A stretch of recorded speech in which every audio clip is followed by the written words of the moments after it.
A questão do sofrimento humano é uma das mais profundas e desafiadoras que a humanidade enfrenta. Se Deus é verdadeiramente bom e amoroso, por que vemos tanta dor e sofrimento no mundo? Essa pergunta tem sido objeto de debate entre teólogos, filósofos e pessoas comuns ao longo dos séculos. Neste vídeo, exploraremos a natureza do sofrimento humano, a bondade de Deus e a responsabilidade do ser humano em suas escolhas, buscando entender como esses elementos se entrelaçam na experiência da vida. A bondade de Deus em contraste com o sofrimento humano. A Bíblia nos apresenta um Deus amoroso e bondoso que deseja o melhor para a humanidade. Em Salmos 37, versículo 14, lemos: "O Senhor é bom, um refúgio em tempos de angústia." No entanto, a presença do sofrimento no mundo parece contradizer essa afirmação. É importante entender que o sofrimento não é uma criação de Deus, mas uma consequência do pecado e da rebelião do homem contra os seus princípios. Desde a queda do homem no Jardim do Éden, conforme relato em Gênesis, capítulo 3, a humanidade entrou em um estado de separação de Deus, o que trouxe dor, sofrimento e morte ao mundo. A decisão de Adão e Eva de desobedecer a Deus teve repercussões profundas que se estenderam a toda a criação.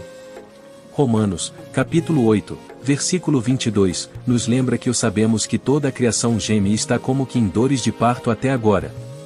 Portanto, o sofrimento é uma realidade presente na vida humana, mas não reflete a bondade de Deus. Em vez disso, ele ressalta a necessidade de um relacionamento restaurado com o Criador, o livre-arbítrio e as consequências das escolhas humanas. Deus nos deu o livre-arbítrio, a capacidade de escolher entre o bem e o mal. Essa liberdade é um dos maiores presentes que ele nos deu, mas também traz consigo a responsabilidade pelas consequências dessas escolhas. Em Deuteronômio, capítulo 30, versículo 9, lemos: "Escolhe, pois, a vida, para que vivas." Infelizmente, a escolha do mal resulta em sofrimento, tanto para o indivíduo quanto para a coletividade. As guerras, a injustiça e a opressão são frequentemente consequências das ações egoístas e pecaminosas da humanidade. Em Tiago, capítulo 4, versículo 1, o apóstolo questiona: "De onde vêm as guerras e contendas que há entre vós? Não vêm das vossas paixões, que nos vossos membros guerreiam?"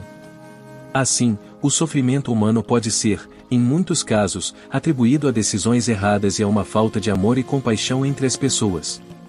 Embora Deus possa usar o sofrimento para nos ensinar e nos moldar, isso não significa que ele seja responsável pelo mal.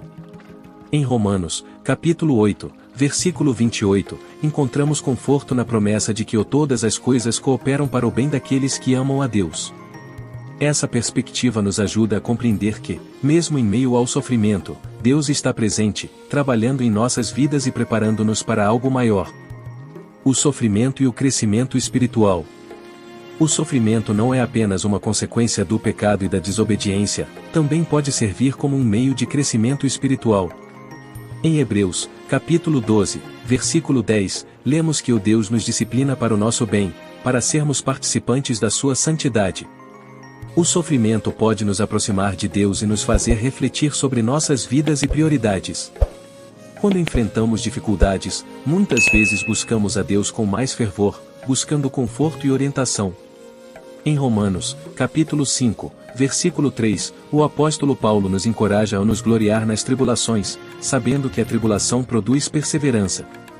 Essa ideia é central na vida cristã, pois as dificuldades que enfrentamos podem nos ajudar a desenvolver um caráter mais forte e uma fé mais profunda. Através do sofrimento, aprendemos a confiar em Deus e a depender dele de maneiras que talvez nunca teríamos feito em tempos de facilidade.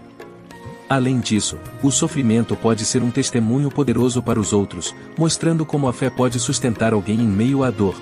A esperança da redenção e a promessa de um futuro sem sofrimento.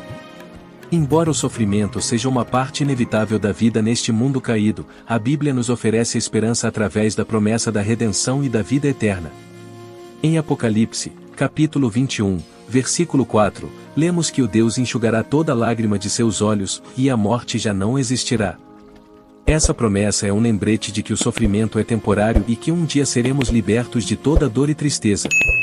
A vinda de Cristo e sua obra redentora são fundamentais para a nossa esperança. Ele não apenas suportou o sofrimento e a morte em nosso lugar, mas também prometeu retornar para restaurar todas as coisas. Em João, capítulo 17, versículo 4, Jesus declara: Eu glorifiquei-te na terra, completando a obra que me deste a fazer. A obra de Deus em nossa vida é contínua, e mesmo em meio ao sofrimento, Ele está nos moldando para a eternidade.